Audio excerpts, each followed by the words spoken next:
Welcome. In this video, we're going to take a quick look at the contents of Aeons Legacy of Gravehold and get set up for our first play. So down at the table, this is not going to be my typical unboxing where I look at every card and everything inside. Since this is a legacy game, I don't want to go through all those spoilers, but it definitely is worth taking a look at all the content inside this box. So not much spoilers other than artwork on the side. This is a huge thick box and heavy because it's full of cards. And just looking on the side here, we can see Aeons Legacy of Gravehold contains 2 full intersecting campaigns with branching narratives. In each, you'll play and upgrade a variety of mages, fight increasingly powerful nemesis, and ultimately get to decide the fate of New Gravehold itself. At the end of each game, you'll choose new upgrades for your character and unlock new character cards with fresh mechanics to add to the market. At the end of the campaign, you'll have a game that is unique to the story you've crafted, with mages, player cards, nemesis, and basic nemesis cards that you can play with all your previous Aeons content. And of course, this game is about 60 minutes long for 1 to 4 players, ages 14 and up. So let's go ahead and take the lid off of this. And we are first greeted with a read this first. That's going to explain how to deal with the legacy components and previously what's happened in Gravehold. Then we're going to have a prologue sheet that is 24 pages long, going over game end, so solo play, and just the basics of game setup, laying out all the components and what all the cards and things are going to do. So setup, Nemesis setup, gameplay, turn phases, so your basic rule book without getting into the legendary components, but you can definitely see there's spots for some stickers. That's going to be changing some of the rules. Then we have 2 narrative books deciding which path we're going to take, whether we choose to go for Gravehold, narrative book for that, or Azure. I don't know what we've got here, just going over the game numbers and a whole lot of different things inside we're just not going to show. But it is a fairly thick book, so 36 pages on that. And we have a little sticker. So there's a typo on a certain page, so found a way to fix that without having to reprint a whole book. And we've got a map fold out going over Gravehold and different locations.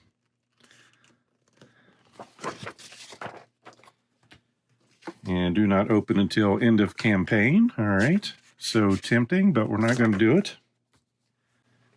Then we have a large thing of insights. So this is just a big envelope. Start to open it up, and we can see there's a whole lot of sheets in there that, if I peek in a little bit, looks like a whole bunch of stickers. Then we get into our tokens. So we've got some life tokens and 1s and 5s, charge tokens, nemesis tokens, or turn order tokens, brightly colored. And we've got some that have already popped out, so we'll take a look at these. I mean, normal size thickness for components. So looking silence tokens, ether, fire, shield, and power tokens. And then a whole bunch of cards. So each of our scenarios, we have an envelope for. And so just numbered from 1 through 21. So at least 21 scenarios to go in here, and do not open until we're instructed. Got some baggies for our tokens. Some health dials already put together. Works very easily. And for our breaches, and we have breaches for level 1s, 2s, 3s, and 4. So we get +1 damage on the level 4s, 3s, and 2s and 1s are just open. And then all the cards we're going to get, so it looks like we do have dividers, stopping us from opening them at certain times. They're all going to be labeled. Stop, when to open them up. So just tons of cards in here. Probably would have been nice if I kept them all in order, but I'll figure it out. And looks like we have a little... Nope, that's just going to bring things out. So more dividers in there. So that's all of our contents. So then we'll see about setting up for our first game. All right, so our next steps. We've seen this, which went over the previous Legacy campaign and the story with that. So then we want to break out our core rulebook. And like I said, I do have our tokens all laid out here and everything else. So this is a long story. I'm not the type for reading out long stories. I'm fine with a little bit of flavor text. But basically, there's a story going on here about how this starts. Kind of leads you whether you want to go towards the Gravehold or Azure campaign.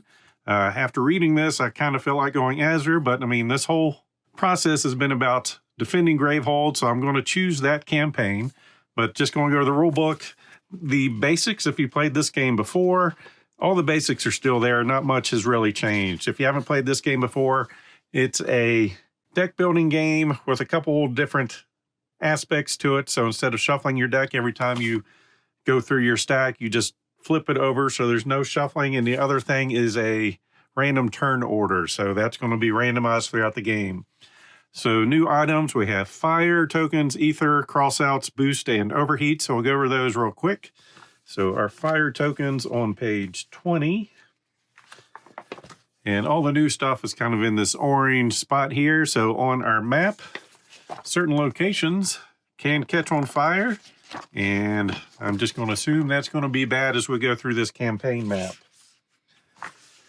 So they are going to represent destruction being done to the village where you're fighting. The players will immediately lose the game if there are 10 or more fire tokens on the location map. After you're finished fighting Nemesis, you will receive some rewards from the village where you are fighting. The more fire tokens that are there, the fewer rewards you will receive. Then the ether tokens on page 17. Get to that real quick. So those certain player cards allow you to gain ether tokens. If you have those tokens, you can use them during your turn as ether or money. Each token's worth an ether. When you use this token, discard it. You can have any number of those tokens. During the draws phase, you will discard any unused ether tokens. And then we have crossouts, page 23. So this is a legacy game. We are going to be writing on our cards. So crossout. Some cards will instruct you to cross out a sentence or option on a card. When this happens, use a pen or marker to cover over the text. In the future, when this card is played, you will ignore anything that is crossed out. Makes sense there. Then we have boost and overheat. And that there is two new terms, boost and overheat, that both mean to use a pen or marker to permanently fill in a circle in this section of the card. And that is shown here with those yellow dots. It approves the card for future uses. Overheat is a drawback. When the card has too many overheat marks, it will cause you harm. If all the circles are filled, then the card's fully boosted or overheated, and I'm sure things are going to let us know which is which. So those are the two new components. So then this comes down to, are we going Gravehold or Azure campaign? And I am choosing Gravehold. So this narrative book is going to open up. We're going to go through another story. And this story is basically just going to give you some backstory there. Like I said, I'm not going to read all that. Not so much for reading books, but it's going to take us to the yellow, the footnotes. Open envelope 11. These are your mages for this game. Open deck GH1A. This is your starting supply. And open deck GH1B. These are the starter cards and turn order cards for your mages along with player aids. Then open envelope 1 and deck BS. Do not shuffle deck BS. Set aside the top 9 cards of the deck, and then depending on the number of players, I'm going to discard cards. And then we have to defend new Gravehold from the Bishop of Scrolls. So we'll go ahead and pull these cards out. I'm going to save all this other stuff until I actually do the playthrough. Initially, I was thinking about just running one character, but I think I will run 2 characters in this, just so we can get more combinations and see things happen. So we're going to take envelope 11. Looking through this stack, so 8, 9, 10, and this is envelope 11, so all spoilers are off now. or we'll see what's happening here. So we'll open that. And inside we've got some faith tokens and storm tokens for our characters. And our possible characters, we have Lost, Malistar, another Malistar, which would be the same one, Gygar, and Kadir. So those are our options for our mages. Of course, they're going to go over complexity rating and if they have any special roles, and then a backstory. Of course, a starting hand and starting deck. So complexity rating of 5, 4. And I think you just got duplicates. That's the same card.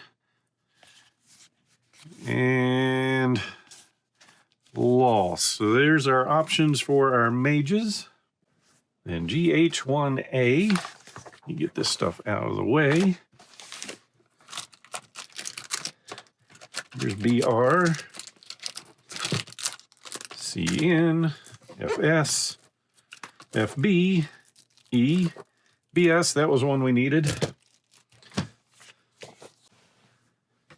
I'm looking for a GH1C, 1B, and 1A. So have these back in there.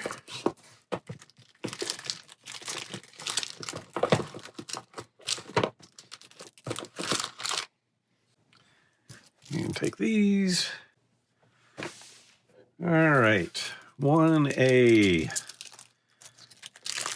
We have been instructed to open. So we're going to see our starting supply with gems. We've got some scrying Sugulite. And some Cobalt Clump. Some Ether Dust. And Relic, Electrum Rod, Chaos Charm. Then we get into our spells. Got some Grass Blade, Fractured Lightning, Cascade, and a Rainbow Surge. And that's the end of that one. And 1B. So here we're going to have our starting decks with crystals. Got our spells with Bide and Spark.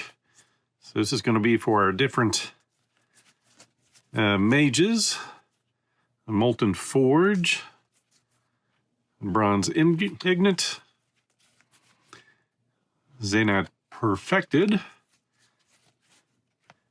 Cosmic Locus. Got some inventions for his deck, so he's got his own invention deck. Meteor Strike, Quantoid, Solar Loop, and then our initiatives, orders, player turn, so going over casting, main phase, draw phase, and a Nemesis turn. So player 8 for each player.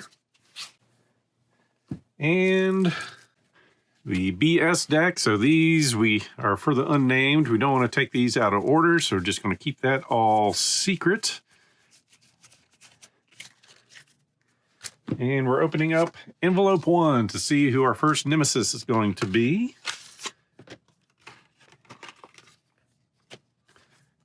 We've got a divider for the Bishop of the Scrolls. So setup, difficulties go from 1 to 10, so this should be fairly easy. Place the unnamed deck face down next to this mat. Place an unnamed into play and resolve its immediately effect. Place another one into play and resolve it. And in a 1, 2, or 3 player game, place a third unnamed into play and resolve its immediately effect. And of course some backstory, 50 health. Got our Unleash ability for increasing difficulty. I will not be using that. Just going to play normal mode with 2 characters, I think. And additional cards for that, or rules for that character. So that is the basics of getting everything set up. We'll go into scenario 1 here for my first playthrough in the next video. So as always, hope you enjoyed this somewhat limited legacy style unboxing. So please click on the like button below and be sure to subscribe. Thanks for watching.